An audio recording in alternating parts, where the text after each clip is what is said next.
Robert Rivas Radio, Tejano, and much more. Robert Rivas Radio, Tejano, and much more. And at this time, I'd like to welcome Stephanie Lynn to my morning show. Good morning, Stephanie. Woo-hoo! Good morning, Raza. Thank you for waking up, Stephanie. Well, as long as I have my morning Joe, I'm good. I'm all good. You know, Stephanie, when I hear Stephanie Lynn, automatically I think Stephanie Lynn and high energy. Yeah, it still gets me to this day. The golden years. What is that, Stephanie? Perfect. The beautiful, the roaring 90s. It was awesome. Stephanie, how are your brothers doing? They're doing great. Everybody's moved on. Two of them, well, they have children. My oldest brother has been just awesome around my parents, taking care of them. And one lives in Houston, but they're doing good. They're doing good. That's awesome. That's awesome. I remember, I don't know if you remember this or not, Stephanie, but I used to be the DJ at T-Town. Of course I do. T-Town, Tejano and proud, 7011 San Pedro, on top of the hill. And it was always something. It was always a treat when you guys would perform there, because I always saw your brothers as like the Temptations kind of a deal, man, because they would dance and do circles. Well, you know, that's the wonderful thing about it, and because my dad was a fan, you know, of music such as that, so that's kind of the reason why we were like that and dressed like that, because he wanted to kind of mirror that kind of image and bring it to the Tejano industry, you know, also bringing it, you know, to this type of culture. So it was exciting. Perfect. Now, Stephanie, born and raised, ¿dónde? San Antonio, Texas. There we go. Where did you graduate from? Breckenridge High School. Woo-hoo! Breckenridge Eagles, no? Yeah. There we go. Breckenridge isn't around anymore, right? Yes, Are it is. they? Yeah. Okay. Unless something happens. But somebody didn't tell us anything, right? Yeah, no. What happened is that it was Breckenridge, and then there was a school that burned down, and then they took the Breckenridge name and made it Wheatley, and then they turned it back to Breckenridge. There you go. Yeah, that's what happened. They keep on confusing us, man. Ya déjalo solo, por favor. Leave Breckenridge alone. Anyways, Stephanie, okay, now, you went to Breckenridge High School. Now, where did the idea come into you? Where did you say, you know what, I want to be a singer? I actually used to take part in talent shows throughout the city, which they still have to this day. You know, if you're in San Antonio, Texas, you can always know that they have talent shows around the city through every district and every parks and recreation. You can even get a hold of your city council person from your area, and they even put on a show that's called All Part of Town. So if you're trying to get out there and start and get your children to compete, that's a perfect type of venue to get started in. And so that's what I started, you know, doing that around town. Now let me ask you, Sure. Performing in public, what was the first song you ever performed to the public that you can remember? It was Somewhere Over the Rainbow. Really? How old were you? I was, I think, I guess 13, Let me get 14. you the calculator, so we're figuring out square root of the year. No, are you kidding? If you bring one out, I'll break it. Somewhere Over the Rainbow. Okay, Yeah. Now, you're doing talent shows. Sure. Where did Tejano music kick in for Stephanie? Well, me and my brothers used to do some top 40, and what we were is that we would open up for a lot of Tejano artists, like in between groups, you know, like to change, they would have like a Ram Herrera and then, you know, a Latin breed after that. So to change it up and, you know, before like, you know, artists like that would come on, they would put us in the middle and do some top 40. And so what happened is that Capitol Records saw us. And they said, what are y'all doing? Why aren't we doing Tejano? And so I got hooked up with Bob Griever, which owned one of the first record companies years ago, which was Gata Records, and then he was involved with Capitol Records and got us signed. And so we did an interview. We cleared our living room and did not an interview, an audition, my brothers and I, in front of the vice president to Capitol Records and Bob Griever. Isn't that interesting? Now, so you were signed with Gata Records? No, I was signed with the owner. He later on stopped Gata Records because then now Capitol, you know, he had already gotten bought out. So he basically had a publishing company, which he had the biggest, you know, artists that wrote, you know, and even Joe Lopez and Beto Ramon and Joe Reveles. So he had a publishing company management group. And so, but he owned Gata Records. And so he's the one that got us with Capitol Records. There you go. So he tied you in with EMI Latin, right? Sure. Capitol Records. There we Sure go. did. Capitol Sure did. Records, and then went to EMI Latin. EMI Latin, yeah, all that good stuff. There you go. Okay, so now, So you're with EMI Latin. Did you have your band together, or did you have to put a band together? I had to put a band together, and what we did first is, because whenever I was recording at SAS with Gilbert Velasquez, there was like a lot of different studios in the studio, and I was doing my first CD, and of course when another big group came in, I had to kind of take a break. And Joe Lopez and Jimmy Gonzalez came in, and so then they had me do La Traicionera and No Quiero Volver a Empezar a Olvidarte Otra Vez. What do you call it? I did those background vocals. So we didn't have to get a band right away. We went right on tour with Joe Lopez and Grupo Más, opening up for them, doing Tejano as a track show. So now you have people doing track, but that was unheard of in those days. That's right. But now, Stephanie, you still hadn't recorded your first CD with EMI yet, right? That was Capitol Records. Yes, I was in that process. There you go. So until then, because we would talk about that. That's what you call a trivia question, a really good trivia question on La Canción Traicionera. Yeah. I've asked, who was that girl saying, when he goes, "Eres una traicionera"? Ay, pues, how do you say? ¿Quién habla? There you go. Yeah, and he goes, what was just, tú eres una traicionera. ¿Quién habla? Habla Joe López.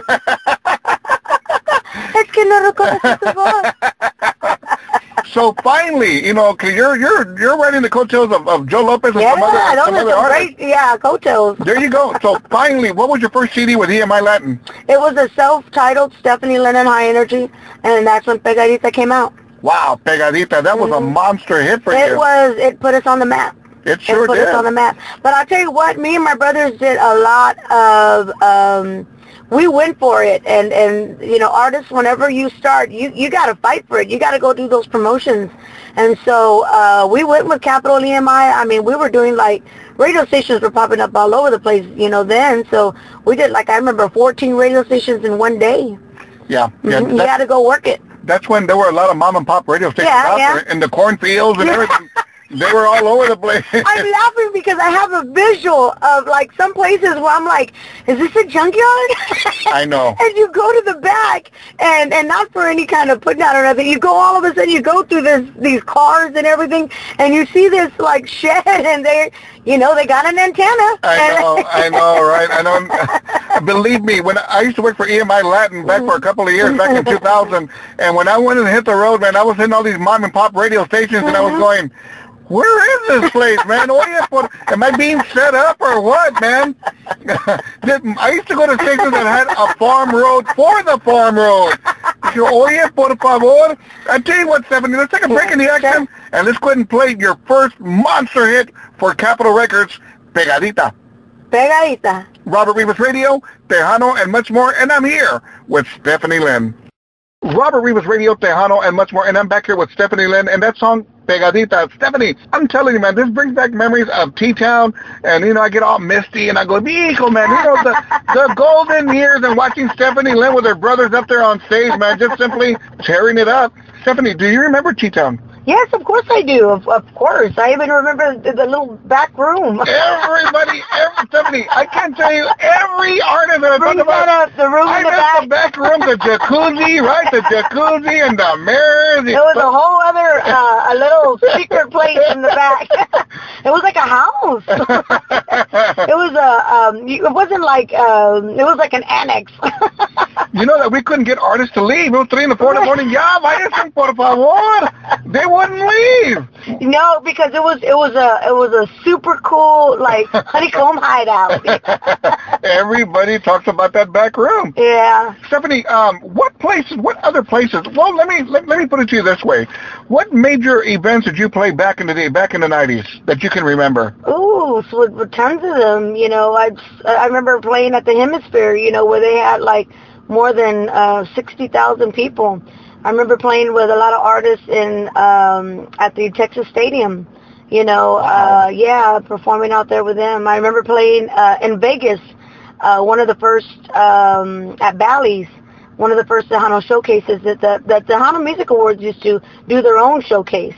and after the awards, they would, do a production out over there.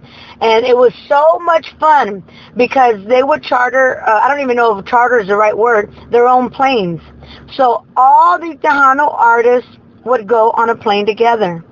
Roadies, Tejano artists, everybody. And talk about beer galore. The memories, what is that?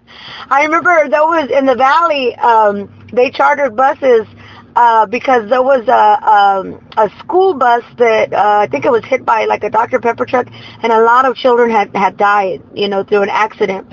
And so they got, buses of Tejano artists to just go out there and perform. And it was like something out of Motown, just seeing all these Tejano artists together, and it was crazy. It was crazy. Latin Breed was there, Shelly Lares. It was just, wild. Roberto Polido, going out there, and me being young, being barely 19. It was awesome. Anybody and everybody was out there, no? Yeah, everybody. Anybody and everybody. Stephanie, since I was a kid, I've always been a big Fiesta fan. And to me, it's tradition. Aquí in San Antonio, I go to Fiesta since I was, I just got out of my diapers. I was going to Fiesta and drinking beer. It's just tradition. And I got to tell you, Stephanie, out of all my memories of Fiesta hasta ahorita, until I think it was last year, I can't remember you ever performing at Market Square. Am I wrong? Oh, yes. I must have been super drunk, or maybe I picked the wrong. I don't remember. I even have photos. I gotta send you one. I'm gonna send you one. I'm gonna take a picture of it, and it's a perfect shot at Market Square. No, Market Square. I lived at Market Square. Tons of times in Fiesta, tons. And then we used to play at La Vita. Outside. Where it was like, set up. I even did, back in that day, they used to have Paragon Cable instead of Time Warner. And so I did a whole co-hosting of a 4th of July, I believe it was, and it ran through Paragon Cable. I hosted it, a show out there in La Vita Plaza. So, yeah, we did tons of shows at Market Square. And that's, like I said, I remember many bands I've seen perform out there, and pretty much everybody plays out there, and I have my memories. I remember you at T-Town. No doubt I remember you at T-Town. I don't remember ever, but I guess I just picked the wrong night. What's crazy is that they do not have the mariachi stage anymore. The one that was right in front of Mi Tierra. That's not there any longer. It doesn't feel right anymore. Yeah, it doesn't. The stages are like cornered off. It's pretty different. So, I played at Fanfare, and that was a lot of fun as well, just recently for the TTMA. And everything looks great right now to where I will be performing at this year's Tejano Music Awards. Awesome. Congratulations. Yeah, thank you. Now, one fun fact about that mariachi stage, I heard that there were about 200 or 300 mariachis out there trying to fight it. No lo quiten, por favor. No lo quiten, por favor. Where are we going to sit down and eat our tacos? Market Square is a trip, because you can get some wild people out there, but they have no shame in their game. Everybody goes out there and they just start dancing. They've been up there by themselves, or they'll grab a couple, so it's fun. Wait, Stephanie, have you ever seen the video to Michael Jackson's Thriller? There's a part where you see the monsters coming out of the street. That's Market Square. That's Market Square right there. You only see them during Fiesta, then they go back in. Se parecen, they're gone. That's a good one.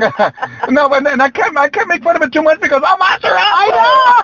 I'm Monster Rancho. We're probably in the video. Now, Stephanie, no, let's get back to capital EMI Latin, however we're going to put it. I remember a video. I remember the video, and to this day, I have the video, actually. I have the video of Solo Ojos Para Ti, right? Yes. Now, this video, what I really like about it, well, let me backtrack here. Was it recorded at the Majestic Theatre? No, everybody thinks that. Everybody always thinks that. Where was it recorded? It was at, I don't even know if it was closed down, but it was in Edinburgh, Texas. Really? Yes, at a little, I don't know if it was, it was like, I don't know if it was an abandoned, like it was closed already, but it was an old theater. And they actually, there were no chairs in it. They just filled it up, the whole floor with nothing but candles. They did a lot of work, and it was the guys from Puro Tejano that did the video. I thought it was a very, very classy video. Thank you. What I like about it is that it's all quiet, and you can hear your high heels. You can hear you walking on stage, right? Yeah, clack, clack, Clack, clack, clack, and then Riata, you kick in, man. You kick in with your simply awesome music. And how long did it take to film that video? A day. I think it was a day or 2 days. Now, we're talking a lot of years ago. What do you call it? All I know is I didn't eat. I have a very clear memory of not eating, because to fit in that dress. And but what my favorite part of that video is the microphone that they were able to get. It's an old classic, microphone, from like, I guess you would, I guess in the 40s, 50s type style. Yeah, so there was, I enjoyed they were able to use this old-fashioned microphone, and they were able to put a light in it as a prop, because the music's playing, you're not actually doing it live. Right. And so it was just a beautiful part where they put this light in that comes out. It's pretty awesome. It was a great effect. And of course, the dress you were wearing, it was kind of like a prom dress, kind of like a elegant, what kind of a dress was that? It was almost like a Marilyn Monroe style. There you go. And my hair, it was not intentional. And that's when they started calling me the Marilyn Monroe of the Tejano industry, because it had the wrap-around kind of strap, It was a wrap-around, and the way that they did my hair, and I had just cut it because I had long hair, and it did like a little bop up, and then it just came out with, coincidentally, that it seemed like the style of Marilyn Monroe. And actually the CD cover. Yeah, exactly. Was the same thing, right? And that was not intentional. It was coincidental as well. También. Yeah. So how long did it take you to film that dress, Stephanie? I was able to do it. I didn't eat when everybody was eating. I even remember they were eating Kentucky Fried Chicken. All right. Finger looking good. Tell you what, let's go ahead and take another break, and let's go ahead and play your big monster hit as well, Solo Ojos Para Ti, okay? Woo. Robert Rivas Radio, Tejano, and much more, and I'm here with Stephanie Lynn. Robert Rivas Radio, Tejano, and much more, and I'm here with Stephanie Lynn and High Energy. Oops, sorry about that, Stephanie. I had a 90s flashback. I even wind up saying that a lot of times, so, it's so natural, it just falls off, the tongue so easily, so used to it. Will there ever be a reunion with High Energy? I don't know. Have y'all ever talked about it? I mean, they're your brothers, right? I mean, but right now they have like little ones, and so they have kids, and so they're real like I don't know. I really don't know. I think whenever I came back into the industry, I wasn't even prepared for it physically, and I'll be honest with you, it just happened right away.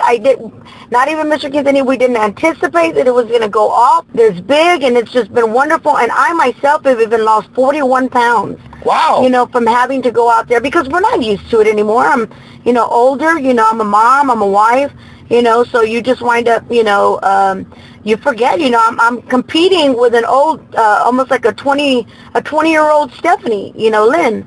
So, it's rough, my life wasn't that. So, had to get back into shape, and I'm continuing to do that. Was there ever a separation between you and your brothers where you went on your own, or did everything kind of like come to a stop altogether? No, there was a separation where, yeah, there was. It was a terrible part of my life. I think that, sometimes, whenever you're young, you gotta be careful, with the people sometimes that, you gotta have balance, and sometimes your parents are always trying to,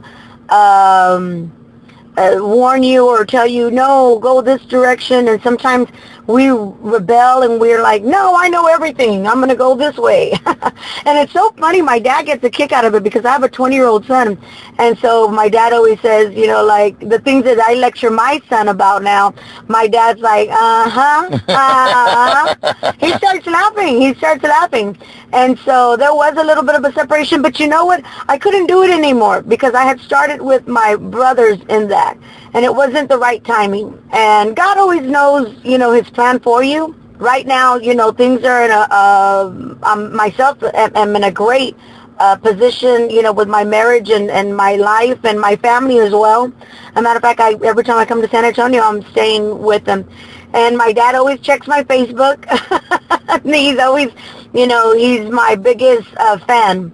and he will always continue to be. You know, I remain close to him, and he still gets nervous whenever I'm going to perform, and, you know, I still get the talk, you know, so even when you get older, you know, it's still there. But I think now I pay attention to him a lot more. How did you come to live in Del Rio? Through one of my first relationships, I got exposed to the city Del Rio because that's where they were from, and I grew to love Del Rio. Del Rio it's a border town, which was different for me. The whole culture, I never even knew what Border Patrol was. Really? In San Antonio, you don't see customs and border patrols and people in border patrol vehicles. And so whenever I went to a border town and I lived in a border town, I was like, who are these? This is scary. You know what, Stephanie? I think you're right, because hasta ahorita, I'm still trying to figure out what a mama patrol was. Mama Patrol, Border Patrol, oye, por favor, you know what I mean? But really, I think you're right about that. You're right. You don't see them around here in San Antonio, but you start getting close to the border, and you start seeing them all over the place. Yeah, you start seeing Homeland Security, you know, so because you're on the border, you know, realistically, you know, you see the Homeland Security. And so it was a culture shock for me, you know, and so, but they have their Laughlin Air Force Base, and they actually have, I believe it's the 4th or the 5th largest man-made lake, the Amistad Lake, and it's absolutely beautiful out there. Check this out, everybody. Stephanie Lynn is going to bat for Del Rio, Texas. She's telling Del Rio, Texas. I think he was some kind of visitor's bureau. And don't forget who's from Del Rio, Texas, Wolfman Jack. Yes. I know my stuff. Yes, exactly. That's a good one. Gotta give you props on that. There you go. So I've been living there already for the last 15 years. So I love San Antonio. San Antonio will always be San Anto to me, but I also have grown fond of Del Rio. Oh, Stephanie, let me tell you, there's one place in Del Rio that I simply hate to eat there because there's not too many places, and you're going to know it right away. There's a place called Skillets. Oh, my God. Jeez, you know what, man? I only go there if I need to clean out my system. Aside from that, I'm staying the hell away from Skillets. Well, if you noticed, none of the Mexicans were there. Truthfully. So, no, we don't go there. Now, Stephanie, back in the year 2000, 2001, you had an incident at the border. It made news. It sure did. I'm a firm believer, Stephanie, of wrong place, wrong time. You know, I really am. Now, I don't know exactly what happened. A lot of people out there don't know what happened. You know, before I started this interview, and I asked you, Stephanie, sure, do you want to talk about this? And you were all like, Robert, I'm an open book. I've got no problem talking about it. Stephanie, what happened? Well, I was with some people, and there was some drugs. And so in the car? In the vehicle, okay. Correct. And so once, of course, because I was the only singer involved, my name got capitalized on it. And it was like all over the paper, you know, the Tejano singer. But I did not get, after, of course, because they do investigations and stuff like that, you know, they have to. I didn't get a felony. I didn't get anything like that. I didn't go to prison, you know, or any but they slapped me pretty good on the hands, you know, and it was very hard to deal with. And the reason why it's okay for me, even though just to speak about it, is that, you know, everybody needs to be careful, you know, and I tell my son also, you know, you need to have your eyes and your ears open, you know, to, you know, what you're around and what you're doing, and be careful, you know, because everybody wants to be a tough gun, but whenever the law comes down on you, they're not playing. So, and they show you that they're not playing. So it was a very rude awakening. But then after that, with the fall of my career and all of that, I went through a tough time. I went ahead and just like literally cleared my plate of anybody that I associated with, and I changed in a very drastic way. And I even opened up a school for children to sing. Well, and I don't do that now because I have my career, but I did it for a long time. I was a vocal coach. So Stephanie, you're in the car, you're crossing the border, and that's where everything happened, at the border. Not at the border. It was On this side coming from San Antonio. Oh, no, over here. Yeah, oh, wow. I can only imagine, man, me being pulled over. Now, let me tell you, I've gone crossing the border many times when I'm out there doing my promotions, working with bands and whatever the case may be. PDs, we go across the border, party, whatever, come back. And I got to tell you, man, I get nervous being in Mexico. Even more so now. I really do, because anything happens over there. Yeah, no, it was over here. It was in the United States. I was going to San Antonio, and that's why it was so funny, because I had all my stuff, because we were supposed to go to, what do you call it? There's a park. Here in San Antonio? No. I don't think it's, I think it was Garner State. Okay. Yeah, and so I had my bathing suit, my gear, my camping stuff, and so then I'm like, what with my bathing suit? What's going on? And so it was tough, but it didn't, like I said, I didn't get a felony or anything like that. Good for your stuff. Yeah. Did you do any time? I did go to jail whenever they sent me to jail. For that time. But no, I didn't go to prison or anything. Well, what an experience, right? Regardless. Oh, are you kidding? I cried. I cried like a little girl. Here's somebody take me out of here. I got to tell you that one time I got pulled over and they said, did you know you were a ticket? I said, no, I didn't. Well, you know now. And I cried. I cried in there. I cried. Hey, so it's okay to cry. I cried in there. Anyway. Yeah, it's not a fun experience. So, yeah, and even whenever I did the deal with the, opening up my own company, it was called Caliente Entertainment. And I had a DJ service, karaoke service, and I booked bands in Del Rio, and I had singers, and then I had shows for them, and it was an experience, and it was a lot of fun. It was fun to mentor. I got you. Now, I always tell people this, and I tell them, if ever you go to jail and you got to spend the night and they serve you breakfast in the morning, I tell them, trust me.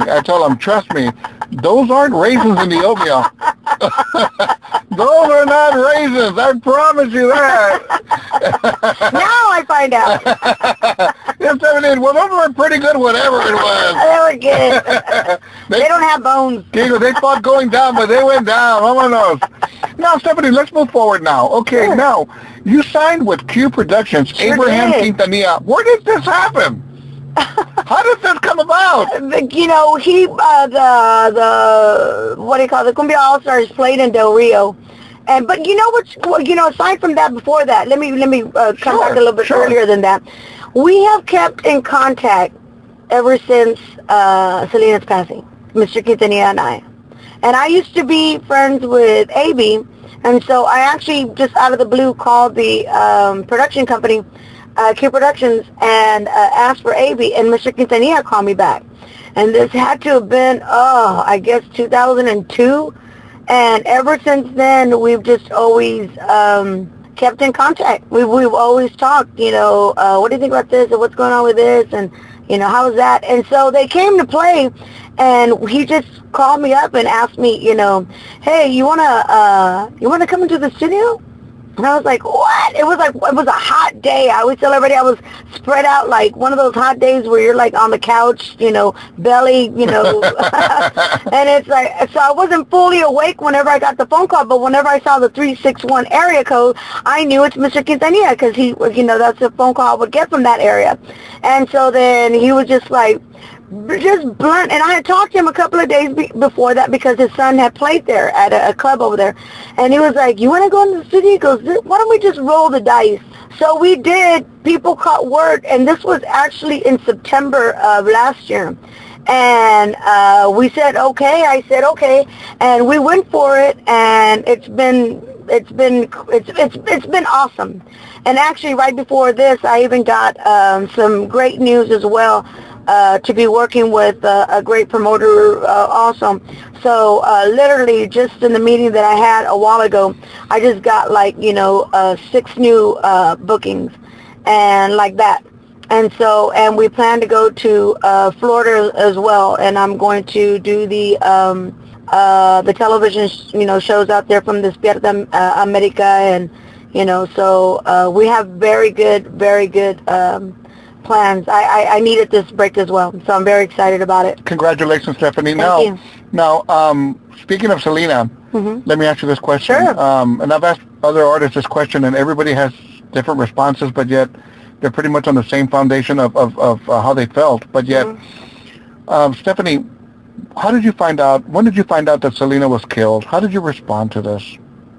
Where were you when this happened? I was in North Dakota, and I had also done a conference on Tejano music at Morehead University, and I was going to play in North Dakota, and I performed, and they came up to me and they told me that she had passed. Well, I had heard that she had gotten shot, and then I found out that she had passed, and I think it was a little bit after that, and I kind of quit. I quit. I had done her background vocals. There's some that know of that and some that don't know that I recorded with her on her last CD, and that was an experience. But you know, the great part, and I feel very lucky to have made my comeback, and it happens to be with her father and her studio. So I recorded with her producer, Red Moore. They did an awesome job. Her keyboard player, Ricky Bella, did the majority of the arrangements, and I recorded there at Q Productions in her studio. And whenever I was recording there, I felt her presence. I could feel her presence naturally. Maybe that's something I wanted to feel. Maybe I was looking for it. I don't know, but I felt that. But what more than just that, I felt her presence because I could see, like, there was certain, like, the carpet is a leopard, and, you know, there's, like, all these, and I see pictures of her little chihuahua, you know, and I just see her. I see her everywhere, you know, in there, you know, like the whole ambiance of Selena. So it was intimidating. It was very intimidating, and then after so many years, and there were times where I thought, what am I doing? You know, I can't do this all over again. And there were times where I thought I wasn't going to be able to get it. And I would look up and I would even say, like, come on, girl, help me out. Remember 2 or 3 months ago when we had a conversation on the phone, and we were talking a little bit, and I told you, and this is true. This is all true. I'll tell the fans out there who don't know about this. You do, but I'm gonna go ahead and say it again. Is that one afternoon evening at T-Town, Selena was going to perform on a Friday night. Well, I got there around 7 o'clock, and Los Dinos, her band, they were running a little bit late. I'm saying they were still doing sound check and stuff like that. This conversation, and I walked into the DJ booth where I was getting everything ready, but I couldn't play anything because they were finishing up their sound check. And Suzette came into the DJ booth, Suzette Quintanilla, and she walks in and she goes, "Hey, Robert, hey, how's it, Suzette?" So we're just talking for 10 or 15 minutes. And she asked me, who else is coming up in the next weeks? And I mentioned your name. Yeah. And she goes, you know, Robert, Selena absolutely loves Stephanie's voice. That's true. That's a very true feeling. Fun fact. Wow. That's wonderful. That's a great feeling. And Suzette has been a great support as well. Even I think Mr. Quintanilla, he's been an awesome, you know, support, you know, with this. And I don't think either of us really anticipated that it was going to go to the magnitude that it has. And now, just, you know, with the new news, you know, and with the bigger support, I'm just very excited. I have a journey that's coming up, and after leaving, and I'm very happy to participate in your anniversary. I want to thank you, because if it wasn't even for your anniversary, I think that your anniversary and this whole performance that we're going to do tonight at Crazy J's is pivotal, and another change that is going to occur in my life, and I'm very excited. So once I'm ready, I'm actually not to get it over with, I'm excited to perform tonight, but I'm also ready to go back home tomorrow because I have a lot of work to do, and it just, you know, I'm hungry for it, and, you know, I'm extremely excited. But it comes with a hard price, a lot of work. But one thing I always tell myself as well is that, and my dad always says it too, if you ain't having fun, just don't do it. Because back in the day, I was 20, I was 19, there was the pressure, you know, this has to be for the right reason, for the love of music, and for the love that I have. This is personal. This is personal because my career, you know, it was one thing that I could never live without. And it was a big gap in my heart and in my soul. And I want to tell the people, thank you so much as well for even accepting me with the great response that they have. But this is something that has to do within me as well. And even if it ends tomorrow, I'm very, very happy.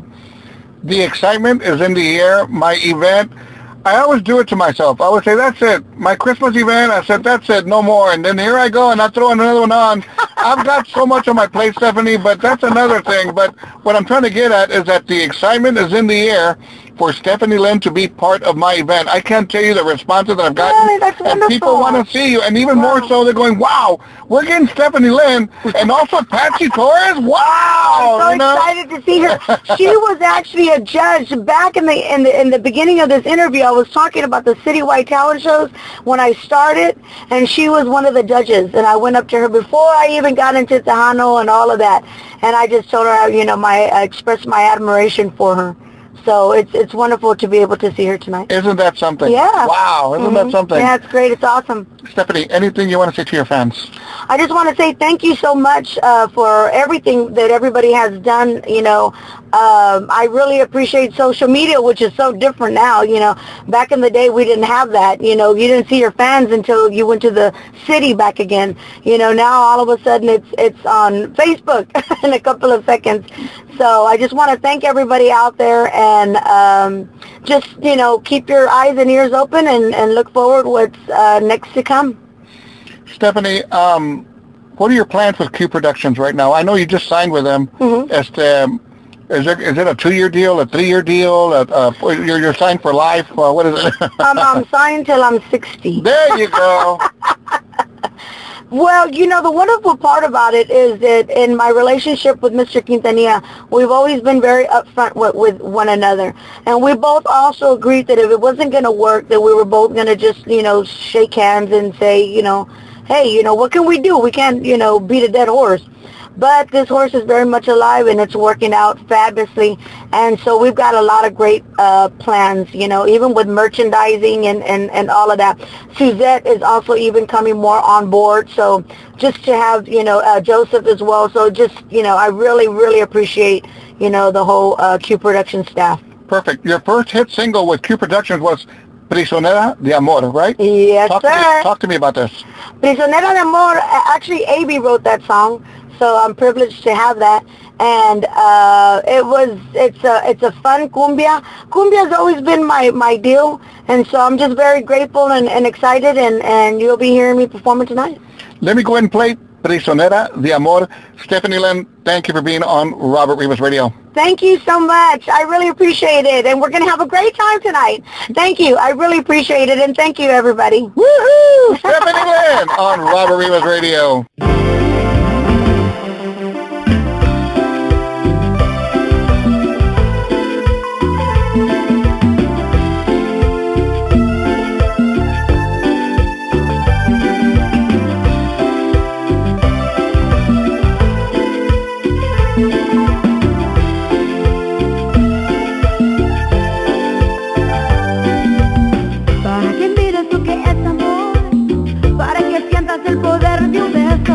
Todo intentado para resistir, que han sido en vano todos mis esfuerzos. Y ahora sé que no, cuando camina no se hace a un lado. Y ahora sé que no, te atrapa siempre y te deja atado. Por eso quiero ser por ti, tu prisionera de amor, esclava por toda la vida, tu prisionera de amor, contigo el resto de mis días, tu prisionera de amor, servienta a todos tus caprichos, porque me gusta estar contigo.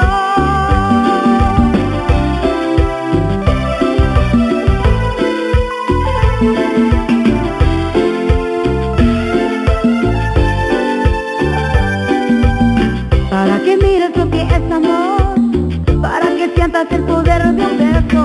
Todo intentado para resistir, que han sido en vano todos mis esfuerzos. Y ahora sé que no, cuando camina no se hace a un lado. Y ahora sé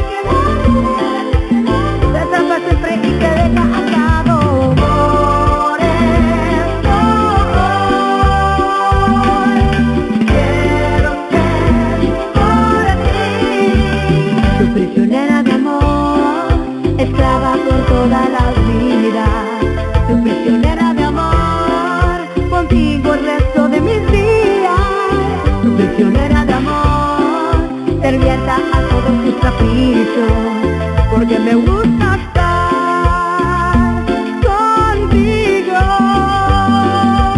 Por eso